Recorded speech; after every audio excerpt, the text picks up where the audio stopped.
जय हिंद दोस्तों, अजय जीएस में आपका स्वागत है। आज हम लोग एक मजेदार वीडियो बना रहे हैं। सिकंदर महान के बारे में हम लोग देखेंगे। सिकंदर महान ने क्या क्या अपने जीवन में किया है उसके बारे में हम लोग जानेंगे। तो देखते हैं सबसे पहले सिकंदर के बारे में।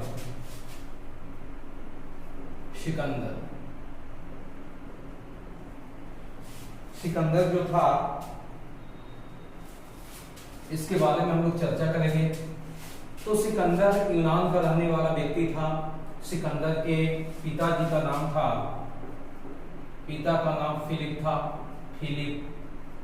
सिकंदर के पिता का नाम क्या था? फिलिप था।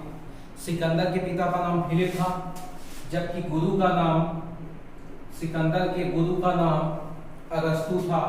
अरस्तु का ही ये शिष्य था। अरस्तु का शिष्य सिकंदर महान हुआ। सिकंदर की बात करें तो सिकंदर से पहले इनके पिता के बारे में कुछ चर्चा करेंगे। ऐसे सिकंदर का हम लोग जन्म की बात करें तो सिकंदर का जो जन्म हुआ था वो 356 ईसा पूर्व में। सिकंदर का जो जन्म हुआ, सिकंदर का जन्म कब हुआ था? तो सिकंदर का जन्म हुआ था 356 ईसा पूर्व में। सिकंदर का जन्म कब हुआ? सिकंदर का जन्म हुआ 356 ईसा पूर्व में हुआ था इसका जन्म। लेकिन हम सिकंदर के पिता की बात करें, फिलिप होना चाहिए। सिकंदर के पिता का नाम बात करें फिलिप की, तो फिलिप मकदूनिया का शासक बने थे। यूनान में एक जगह है मकदूनिया का शासक बने थे। तो मकदूनिया का शासक कब बने? तो मकदूनिया का शासक 359 ईसा पूर्व में ये मकदूनिया का शासक बने थे। अगर भी आपसे क्वेश्चन पूछा जाए फिलिप मकदूनिया का शासक कब बना, तो 359 ईसा पूर्व में बना। जो किसका पिता था? तो सिकंदर का पिता था फिलिप। सिकंदर के गुरु का नाम अरस्तु था। सिकंदर का जन्म कब हुआ? 356 ईसा पूर्व। लेकिन जो फिलिप था, ये फिलिप लगभग 30 वर्षों तक के शासन किया। ये 329 ईसा पूर्व में 329 ईसा पूर्व में इसकी हत्या कर दी गई। फिलिप की हत्या कब की गई? फिलिप की हत्या तो फिलिप की जो हत्या की गई, फिलिप की हत्या की गई थी 229 ईसा पूर्व में। फिलिप की हत्या कर दी गई। जब फिलिप की हत्या कर दी गई तो वहां का जो शासक बना उसका बेटा सिकंदर बना।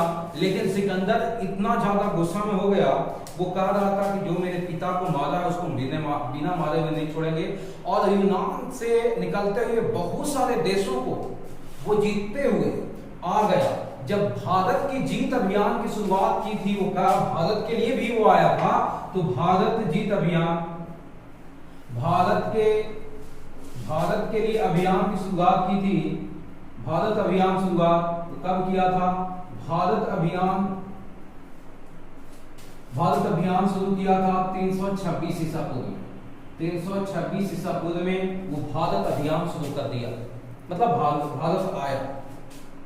और जब भारत आया तो सबसे पहले उन्होंने पंजाब के राजा पोरस के साथ युद्ध किया। पंजाब के राजा पोरस के साथ युद्ध किया।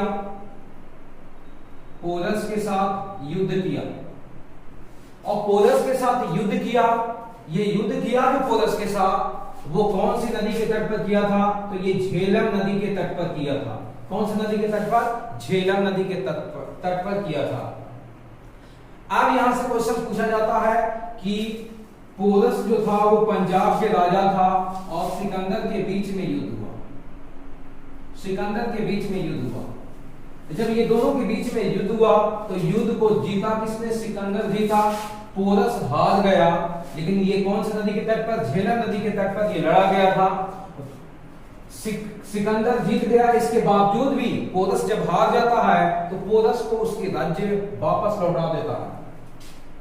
सिकंदर महान की जाओ तुम्हें रख लो, वापस फिर पोरस को ही देता पंजाब को।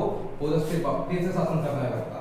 लेकिन ये झेलम नदी के तट पर जो युद्ध लड़ा गया था, तो इसे किस नाम से जानते हैं? तो वितस्ता के नाम से जानते हैं।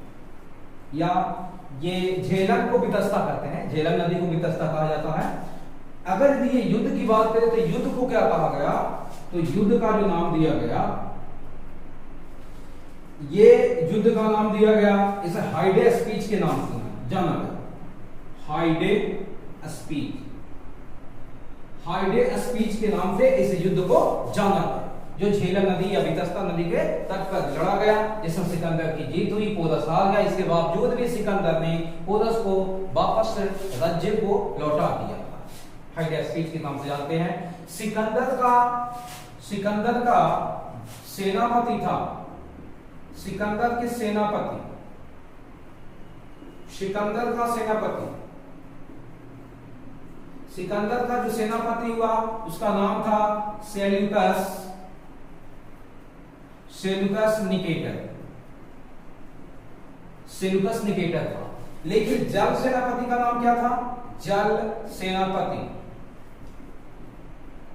सिकंदर के जल सेनापति के नाम था निर्याकस।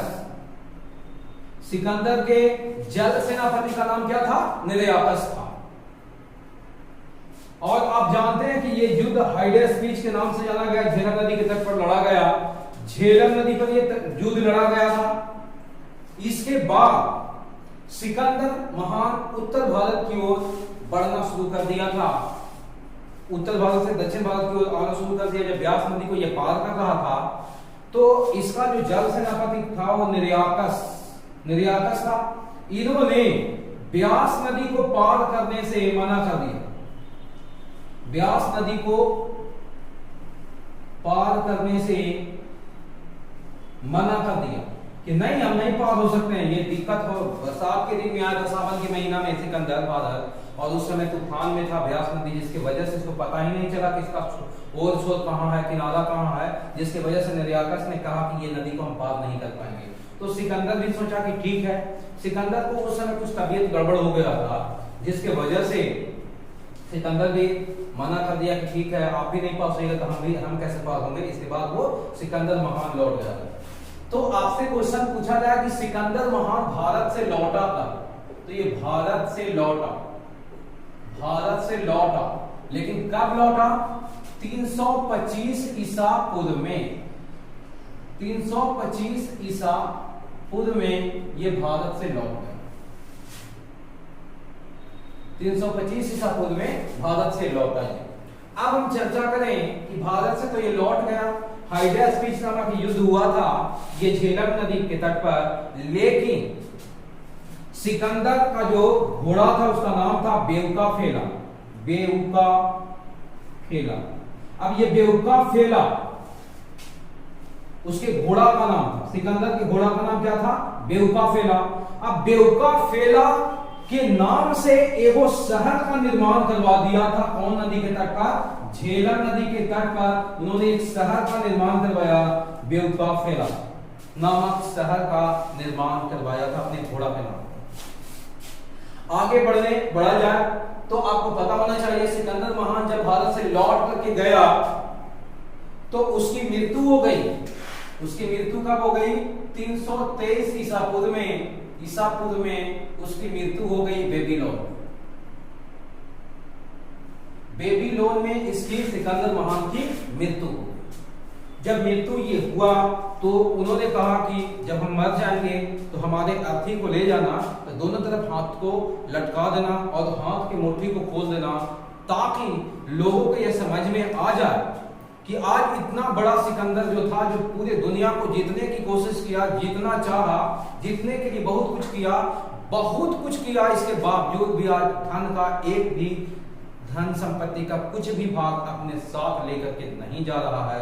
इसलिए वो आया था खाली और खाली ही जा रहा है, जिसके वजह से सिकंदर महान की पदवी हासिल हुई।